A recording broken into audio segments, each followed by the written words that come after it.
Hello friends, ಎಲ್ಲರಿಗೂ ನಮಸ್ಕಾರ. ನಮ್ಮ ಚಾನಲ್ಗೆ ನಿಮ್ಮೆಲ್ಲರಿಗೂ ಹಾರ್ದಿಕ ಸ್ವಾಗತ.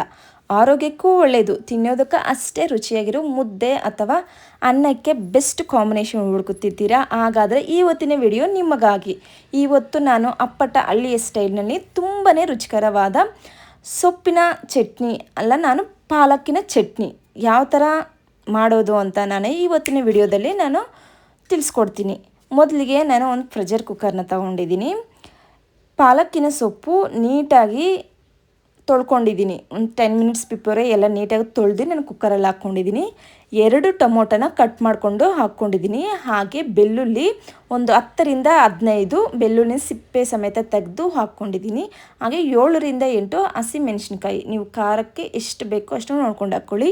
ಹಾಗೆ 1 ಆನಿಯನ್ನ ಕಟ್ ಮಾಡಿಕೊಂಡು ಹಾಕ್ಕೊಂಡಿದ್ದೀನಿ. ರುಚಿಗೆ ತಕ್ಕಷ್ಟು ಕಲ್ಲುಪ್ಪನ್ನ ಹಾಕ್ಕೊಳ್ಳಿ. ಹಾಗೆ ಒಂದು ಅರ್ಧ ಟೇಬಲ್ ಸ್ಪೂನಷ್ಟು ಟರ್ಮರಿಕ್ನ ನಾನು ಯೂಸ್ ಮಾಡ್ತಿದ್ದೀನಿ. ನಿಮಗೆ ಇಲ್ಲ ನನ್ನ ಪ್ಯೂರ್ ಗ್ರೀನ್ ಕಲರ್ ಇರಬೇಕು ಅಂತಂದರೆ ಇಫ್ ಇನ್ ಕೇಸ್ ಸ್ಕಿಪ್ ಮಾಡಿ ಅರಿಶಿನ. ನಾನು ಒಂದು ಅರ್ಧ ಟೇಬಲ್ ಸ್ಪೂನಷ್ಟು ನಾನು ಹಾಕ್ಕೊಂಡಿದ್ದೀನಿ. ಹಾಗೆ ವಾಟರ್ನ 1 ಕಪ್ಪು ಇಲ್ಲಾಂದರೆ 2 ಕಪ್ಪು. ನಿಮಗೆ ಚಟ್ನಿ ಸ್ವಲ್ಪ ಗಟ್ಟಿ ಬೇಕು ಅಂತಂದರೆ 1 ಗ್ಲಾಸ್ ಹಾಕ್ಕೊಳ್ಳಿ, ಇಲ್ಲ ನಂಗೆ ತೆಲಗಬೇಕು ಅಂದರೆ 2 ಗ್ಲಾಸ್ ಹಾಕ್ಕೊಳ್ಳಿ. ಹಾಕ್ಕೊಂಡು 1ರಿಂದ 2 ವಿಜಿಲ್ನ ಕೂಗಿಸ್ಕೊಳ್ಳಿ. 1ರಿಂದ 2 ಸಾಕು, ಒಂದಾದರೂ ಓಕೆ.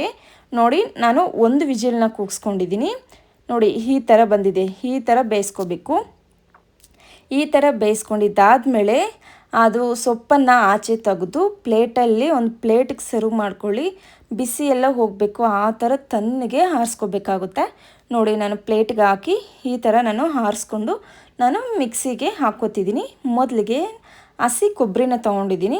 ಒಂದು ಅರ್ಧ ಹಸಿ ಕೊಬ್ಬರಿ ಹಾಕ್ಕೊಂಡು ಹಾಗೆ 2 ಟೇಬಲ್ ಸ್ಪೂನಷ್ಟು ನಾನು ಜೀರಿಗೆ ಯೂಸ್ ಮಾಡ್ತಿದ್ದೀನಿ. ಇದಕ್ಕೆ ಬೆಸ್ಟು ಒಳ್ಳೆ ಫ್ಲೇವರ್ ಆಗಲಿ, ಚಟ್ನಿ ಚೆನ್ನಾಗಿ ಬರಬೇಕು ಅಂತಂದರೆ ಮೇನ್ ರೀಸನ್ ಇದೆ ಜೀರಿಗೆ. 2 ಟೇಬಲ್ ಸ್ಪೂನ್ ಹಾಕ್ಕೊಂಡು ಫಸ್ಟು ಅದನ್ನ ರುಬ್ಕೊಳ್ಳಿ.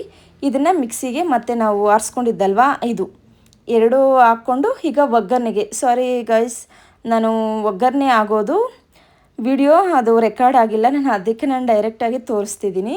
ನೀವು ಒಗ್ಗರಣೆ ಹಾಕ್ಕೊಳ್ಳಿ. 1 ಟೇಬಲ್ ಸ್ಪೂನಷ್ಟು ಎಣ್ಣೆ, ಇಲ್ಲ 1 ಚಮಚ ಸಾಸಿವೆ, ಜೀರಿಗೆ, ಬೆಳ್ಳುಳ್ಳಿ, ಒಣಮೆಣಸಿನ್ಕಾಯಿ, ಕರಿಬೇವು, ಹಿಂಗು ಇಷ್ಟು ನೀವು ಒಗ್ಗರಣೆ ಮಾಡಿಕೊಂಡು ನೀವು ಮಿಕ್ಸಿಗೆ ಏನು ಹಾಕ್ಕೊಂಡಿದ್ದೀರೋ ಪಾಲಕ್ ಇದು ಚಟ್ನಿದು ಆ ಮಿಕ್ಸಿಗೆ ಹಾಕ್ಕೊಂಡಿರೋದು ಎಣ್ಣೆಯಲ್ಲಿ ಒಂದು 2ರಿಂದ 3 ಮಿನಿಟ್ಸು ನೀಟಾಗಿ ಬೇಯಿಸ್ಕೊಂಡ್ರೆ ಚಟ್ನಿ ಅನ್ನೋದು ರೆಡಿ ಆಗುತ್ತೆ. ನೋಡಿ, ಈ ಥರ ತುಂಬಾ ಹೆಲ್ತಿ ಫುಡ್ ಇದು. ನೀವು ಕೂಡ ಮನೆಯಲ್ಲಿ ಖಂಡಿತ ಟ್ರೈ ಮಾಡಿ. ಹೀಗೆ ಬಂತು ಅಂತ ನನಗೆ ಕಮೆಂಟ್ ಬಾಕ್ಸಲ್ಲಿ ನನ್ನ ಕಮೆಂಟ್ ಮೂಲಕ ತಿಳಿಸಿ. ಈ ವಿಡಿಯೋ ಇಷ್ಟ ಆದರೆ ಲೈಕ್ ಮಾಡಿ ಫ್ರೆಂಡ್ಸ್, ಜೊತೆಗೆ ಶೇರ್ ಮಾಡಿ. ಮತ್ತು ನಮ್ಮ ಚಾನಲ್ಗೆ ಸಬ್ಸ್ಕ್ರೈಬ್ ಮಾಡದೆ ಮರಿಬೇಡಿ. ಮುಂದಿನ ವಿಡಿಯೋದಲ್ಲಿ ಸಿಗೋಣ. Happy cooking. Thank you.